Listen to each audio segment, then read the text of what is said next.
అన్న నమస్తే అన్న. నమస్తే, ఏం పేరు అన్న? నా పేరు రామచంద్ర. ఏం చేస్తుంటారు మీరు? వెజిటేబుల్ కూరగాయలు. షాప్. ఓకే అన్న, ఏం లేదు, ఇప్పుడు తెలంగాణలో ఎంపీ ఎలక్షన్స్ జరుగుతున్నాయి అవునా? మరి ఏంటి, ఎవరు గెలిచే అవకాశం ఉంది? ముందు మనం ముఖ్యంగా మేము చేవేళ్ల నియోజకవర్గంలో ఉన్నాం.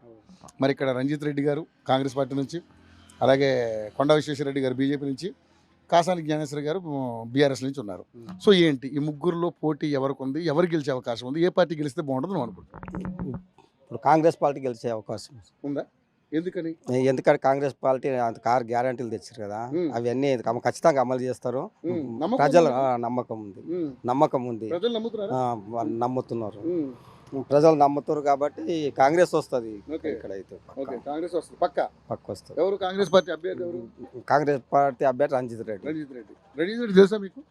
రంజిత్ రెడ్డి అంటే పరిచయం, అప్పుడు ఫస్ట్ పరిచయం. ఎట్లాంటి మంచోడా? మంచోడే. ఓకే. ఇంతకాము టీఆర్ఎస్ ఉన్నప్పుడు ఏమి పనులు కాలేవు కాబట్టి కాంగ్రెస్ లోకి వచ్చాడు. ఎంపీ చేస్తారు, నమ్మకం ఉందా? చేస్తారు, ఇప్పుడు ఖచ్చితంగా చేస్తారు. సో ఎందుకంటే ఆయన చేసే చాలా కొన్ని చాలా పనులు కూడా చేస్తున్నారంట లోకల్లో. పనులు కూడా బాగా చేస్తుండ్రు. Okay sir. ఓకే. ఎట్లుంది కాంగ్రెస్ గవర్నమెంట్? కాంగ్రెస్ గవర్నమెంట్ అనేది ప్రస్తుతానికి మంచిగా ఉన్నది. మంచిగా. ఓకే. సో మొత్తానికి అయితే ఇప్పుడు 100 రోజులే దాటింది కదా, ఈ స్కీమ్ కూడా కొన్ని మంచిగా ఉన్నాయి. ఇప్పుడు కూడా కొన్ని చేస్తాడు, ఇప్పుడు కూడా చేస్తాడు. 2 లక్షల ఎలక్షన్ కూడా అయిపోయినాక 2 లక్షల రుణమాఫీ కూడా చేస్తారు, ఖచ్చితంగా చేస్తారు. ఇంతకు ఇందిరామ ఇండ్లు ఇస్తారు. ఈ 6 గ్యారెంటీలు అయితే ఖచ్చితంగా చేస్తారు కాంగ్రెస్ ప్రభుత్వం. రేవంత్ రెడ్డి గారు ఇక్కడ ఇన్ఛార్జిగా ఉన్నారు, ఎలా అనిపిస్తుంది మీకు? ఇక్కడ ఇంతకా ముందు 50 సంవత్సరాల నుండి డెవలప్ కాలేదు ఇక్కడ ఏరియా.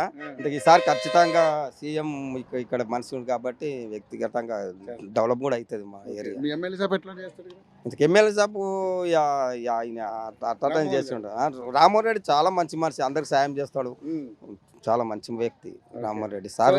మంచి వ్యక్తి ఉన్నందుకు గెలిచిండు కదా సార్. సో అయితే రంజిత్ రెడ్డి గారు కూడా మంచి మెజారిటీతో గెలుస్తాడు ఇక్కడ.